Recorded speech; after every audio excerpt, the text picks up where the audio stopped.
असल में इशू ये है कि ग्लोबल पेंडेमिक है और कोरोना वायरस की वजह से दुनिया में हलाकतें भी हो रही हैं। तो हर कंट्री अब ये चाहता है कि वो वैक्सीन जो उसके मुल्क में बन रही है वो उसे किसी तरह सबसे पहले अपने लोगों को दे दे, जो कि ऑन सरफेस आपको लगता है कि बिल्कुल जेन्युइन है कि जो भी मुल्क के पास कैपेसिटी है वैक्सीन बनाने की तो उसे सबसे पहले अपने लोगों को देना चाहिए। तो लेकिन मसला ये है कि जैसे WHO के चीफ ने शुरू से मैं कहा था कि no one is safe until everyone is safe. तो जब भी कोई कंट्री अगर अपनी सारी पॉपुलेशन को भी वैक्सीन लगा के सेफ कर लेगा, जब तक पूरी दुनिया में लोगों में हर्ड इम्यूनिटी पैदा नहीं होगी तो वो कंट्री सेफ नहीं रहेगा। तो इसी वजह से हो कुछ यूँ रहा है कि इस वक्त फाइज़र और मॉडर्ना जो हैं वो US में सबसे बड़ी सप्लाईज प्रोवाइड कर रहे हैं। उसके अलावा उन्होंने प्रॉमिस किया हुआ है UK के साथ और यूरोपियन यूनियन के साथ कि वो उन्हें भी प्रोवाइड करेंगे। ये जो वैक्सीन नेशनलिज्म का मसला है ये आके जो है ना काफ़ी ज़्यादा हाईलाइट होता है एस्ट्राजेनेका की वजह से। एस्ट्राजेनेका आपको पता है कि ये इस वक्त UK में है और UK और इसने यूनिवर्सिटी ऑफ ऑक्सफोर्ड के साथ मिलकर इन्होंने जो वैक्सीन बनाई है। अब एस्ट्राजेनेका ने शुरू में ही काफ़ी बड़े बड़े प्रोमिस कर लिए थे। उसकी सबसे बड़ी मिसाल ये यूरोपियन यूनियन की है। एस्ट्राजेनेका का असल में एक सेंटर जो है वो बेल्जियम में है मेरा ख्याल में, जहाँ पे प्रोडक्शन हाउस है उनका। अब एस्ट्राजेनेका वो वैक्सीन बनाती यूरोप में है, लेकिन उसने शुरू में यूरोप को देने में डिले कर दिया और वो सारी डोजेज़ जो हैं वो UK आ रही थी।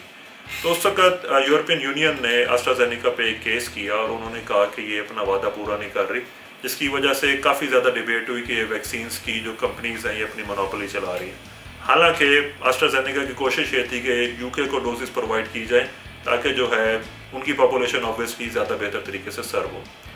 रिसेंटली अभी ऐसे ही हुआ है कि अभी आपने कल ही खबरों में सुना होगा कि इटली ने जो है एस्ट्राजेनेका की जो वैक्सीन जा रही थी US की तरफ उसने उससे ब्लॉक कर दिया है। उसने कहा है कि पहले अब यूरोपियन यूनियन को प्रोवाइड करो और उसके बाद अब अपनी डोजेज़ जो है वो दूसरे मुल्कों में भेजो। तो वैक्सीन नेशनलिज्म जो है ना एक बड़ा प्रॉब्लम बन के सामने आई है, जिसकी वजह से मसला ये है कि जो कंट्रीज़ अमीर हैं, रिच हैं, जिनके पास प्लांट्स हैं, कैपेबिलिटीज़ हैं, वो वैक्सीन अपने पास स्टोर कर रहे हैं अपनी पॉपुलेशन के लिए और वो उसकी डिस्ट्रीब्यूशन में इतने ज़्यादा फराखदिली का मुजाहरा नहीं कर रहे, आप समझ लें, जितना उन्हें करना चाहिए। इसीलिए फिर कोवैक्स जो है वो इस काम को सर अंजाम दे रही है और वो गरीब मुल्कों की तरफ जो है वैक्सीन को प्रोवाइड करने में मदद दे रही है WHO के साथ मिलकर। तो वैक्सीन नेशनलिज्म का आपने एक और पिक्चर भी देखी होगी इंडिया में जैसे है। मैंने आपको बताया कि वहाँ पे वैक्सीन बनाने का सबसे बड़ा फैक्ट्री है, कारखाना है। तो इंडिया ने भी शुरू में ऐसे ही किया कि उन्होंने जो है अपने लोगों को वैक्सीन डिस्ट्रीब्यूशन स्टार्ट की और उसके बाद जो है वो वादा कर रहे हैं कि WHO के साथ मिलकर दूसरे मुल्कों के लिए वैक्सीन डिस्ट्रीब्यूट करेंगे। तो एस्ट्राजेनेका का बेसिकली प्लांट है जो इंडिया में है और इंडियन वैक्सीन जो है वो इट्स सेम। हाँ, और एक और बात जो मेरे ज़हन में भी आई है वो ये है कि कुछ कंट्रीज़ ऐसे हैं जहाँ पे अभी इन्फेक्शन इतना ज़्यादा नहीं है, हलाकतें और नंबर्स इतने ज़्यादा नहीं है। उसकी दो मिसालें हैं, ऑस्ट्रेलिया और कनाडा। इस वक्त कनाडा के पास जो वैक्सीन स्टोर में है वो कनाडा की जो रिक्वायरमेंट है उससे 4 टाइम्स ज़्यादा है। इसी तरह ऑस्ट्रेलिया के पास भी जो वैक्सीन की डोजेज़ हैं वो उसकी पूरी पॉपुलेशन के लिए काफ़ी हैं, लेकिन ऑस्ट्रेलिया में क्योंकि अभी मौसम चेंज हो गया है और वहाँ पे जो है इन्फेक्शन रेट्स कम हो गए हैं, उसके बावजूद भी उन्होंने जो है उसे वैक्सीन को अपने पास अभी रखा हुआ है।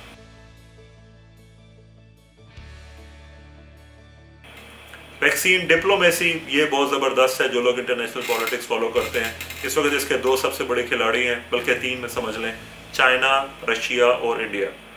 चाइना इस वक्त ये कोशिश कर रहा है कि वो कंट्रीज़ जहाँ पे उसका डिप्लोमेटिक इन्फ्लुएंस है उन कंट्रीज़ को वो अपनी वैक्सीन पहुँचाए, फ़िलहाल free of cost as a gift शुरू में, और उसके बाद जब उनके पैसे ले या उसके बदले में जो है वो उनसे कुछ फेवर्स लेगा। इसी तरह इंडिया है। इंडिया अपने सर्कल में जो आसियान की कंट्रीज़ हैं, नेपाल है, भूटान है, बांग्लादेश है, वहाँ पे इंडिया अपनी वैक्सीन्स पहुँचा रहा है ताकि एक गुडविल क्रिएट हो और उस रीजन में जो है उसका इन्फ्लुएंस बढ़े। इसी तरह जो है रशिया है, उसकी स्पुतनिक 5 है, उसने बेलारूस, अर्जेंटीना, साउथ अमेरिका में अपनी वैक्सीन, इसी तरह इजिप्ट में क्योंकि पुतिन जो है और सीसी के आपस में अच्छे ताल्लुकात हैं तो उसने वहाँ पे अपनी वैक्सीन ट्रांसफ़र करने की शुरू कर दी है।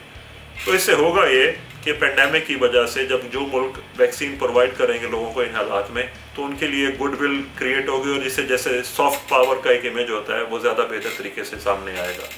तो ये है वैक्सीन डिप्लोमेसी।